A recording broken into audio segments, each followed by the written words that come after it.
own Rev correspondent Beau Davidson joins us from Orlando, Florida. I was just there a couple of days ago. Wonderful. Where Moms for Liberty National Summit is taking place. Beau, tell us about this really, really important event. Yeah, Eric, Moms for Liberty started back in 2021. It was started by two women who were school board members. They saw what was going on in our schools. Obviously, we know what happened in the pandemic, and a lot of parents were concerned.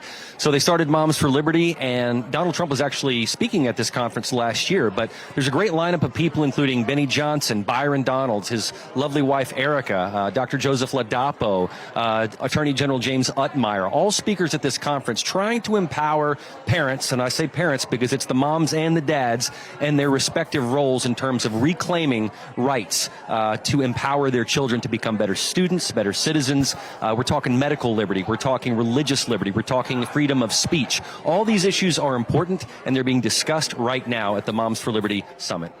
Beau, so I guess the essence is giving back parents power and right to dictate what their children are, among other things, what they're being taught in our schools. But how do they get to that? How do they get into this? Do they go to the school board meetings? Where's their inroad to bringing that power back to themselves? Well, that's where Moms for Liberty is actually great, because they have legal actions that they can submit. They have a whole legal team. In addition, yes, you can go to your school board meetings, of course, and put pressure there. There's legislative ways that you can do it. Interestingly enough, I interviewed a guy, Ryan Walters, Eric, that you may know. He was an Oklahoma school superintendent. He's now created an alliance that's an alternative to teachers' unions. And I think that's something I had not heard before, but they're giving teachers an alternative to these teachers' unions that are so overtaken by Democrat politicians. So the fact that we have alternatives now, I think, is an amazing thing, and that's something I just learned that happened just recently. This is a relatively new group, right? Because I remember only a handful of years ago, and it really helped that Trump recognized them. How's that relationship? I think it's a great relationship. As I mentioned, he did speak last year. He considers, I think, this particular group very, very effective in terms of getting parental rights back. Now, of course, Eric, we live in the free state of Florida, where Governor DeSantis has really, put the pedal to the metal in terms of parental rights. We're here in the land of Disney. I know you spend a lot of time in Orlando. We've seen what Governor DeSantis has done with Disney as well. The thing to know is that I think that even the state of Florida has been a template for other states to follow. That's at the state level. But I think as we look at the national level and what President Trump is doing, we're seeing a lot of great legislation coming out right now in terms of changing the direction of our country. Look at no further than girls' sports. We have a number of female athletes here. Jennifer Say, the CEO of XXXY Apparel, is here. These are all important steps, I think, that Moms for Liberty can empower parents to do something right now and get involved at the grassroots level. About Virginia, I'm guessing it's going to be one of their big states, one of their big focuses, because we remember Loudoun County, Virginia, where the school boards, with the whole trans issues going on, it was a big uproar, during the Biden administration. And now they're going to elect a new governor, a new lieutenant governor, and there's a lot of back and forth. In fact, the attorney general that wants to be the attorney general of the state of Virginia has already admitted that he texted about killing a former opponent of his. They're big players in the state of Virginia. Will they get some movement in counties like Loudoun County? I think so. I was speaking with James Lindsay earlier, Dr. James Lindsay, and we were hearkening back to Xi Van Fleet, if you know who that is, who came from communist China, and was talking about all the Marxist roots that have basically infiltrated our education system. A lot of it is happening in Virginia, so I think that is a race absolutely to pay attention to. There's been some very, very inflammatory things obviously said in that debate the other night, and I think Moms for Liberty is right at the heart of that scene. This is where they can be effective. It's school boards, it's your vice principal. My mom sent me a story today of something that's happening in Hernando, Mississippi, where a school administrator voiced support for someone who was convicted of sexual battery of a child. Now, how do you fix that? Well, you sign up with groups like Moms for Liberty, and you put pressure on these people. So because elections, Eric, have consequences, they matter.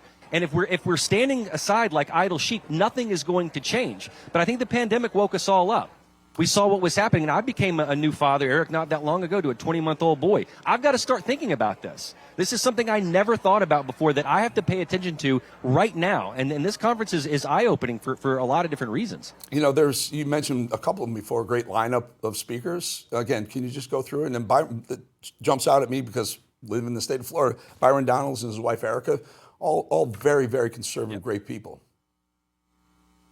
Yeah, likely future governor probably too. But we got Benny Johnson, we got Senator Ashley Moody, Byron Donalds, the aforementioned, of course, Dr. Joseph Ladapo, Pastor John Amanchukwu, very familiar to RAV audiences, Dr. James Lindsay, who I interviewed earlier, and of course Florida Attorney General James Utmeyer, who's done a lot in this state. So really good lineup of speakers, and I think they're all speaking to, thankfully, here in the great free state of Florida, of what can be done and what example can be followed if you want to take control over your child's education. My mom was a public school teacher, Eric, for about 38 years. A lot has changed. Social media has changed that. The digital age, competing with social media with screen time. And they're talking about digital age stuff here, too, in terms of screen time and what your kids should be watching. Thankfully, we've got a great partnership with Angel Studios where there's alternatives now. You don't have to watch some of the woke crap that we've been seeing. There's lots of alternatives now, and that's part of the cultural, the war that we're in as well. You know, there's a group like that, very conservative, pro-Trump. I call them MAGA. Maybe I'm not right to call them MAGA, but let's say they're America first at the very least. Are they involved in election integrity at all? Because it would strike me with a group that size and that much influence, they might get some movement in the right direction. I think you're probably right. I haven't seen that particular theme come up at this conference, although we're only on day one. Day two could, there could be a lot more happening in day two. I haven't heard a lot about election integrity, but my impression of what this group has done on a grassroots level is nothing short of incredible.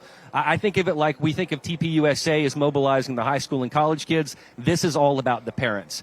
And I think parents out there who have concerns about what's going on in their kids' education, some of them may consider homeschooling. That's a very viable alternative. School choice. These are big issues that are happening right now, and I think for the better part of this conference, I think we're going to see a lot of different things discussed, but particularly focusing on school choice, religious liberty, vaccines. There's so many topics that are being discussed here over the next 2 days. Yeah. Charter schools too. Let's get parents and new parents like you. Yeah. You have the ability to pick your school and let the government, instead of wasting our money in the public school system, send you some money. You figure it out and you'll do a better job. Beau, always good. Folks, get out there. It's a great conference. Orlando, Florida, going through tomorrow. Great to see you, Beau. Thank you. Yeah. Oh, we lost him. We lost Beau. Okay, we'll be back. 2.5 minutes. For 250 years, they've stormed beaches, broken lines, and made history in blood and valor. From the black sands of Iwo Jima to the streets of Fallujah. Get ready to move! No enemy too strong, no mission too hard, no fight too far. This Saturday, Real America's Voice takes you to the heart of the Marine Corps legend. Hosted by Steve Bannon with Ben Bergquam and Amanda Head on the ground. Joined by battle-tested veterans and military experts who live the brotherhood of the Corps. Explosive action, raw power, unshakable pride. This is Marine 250 from sea to shore.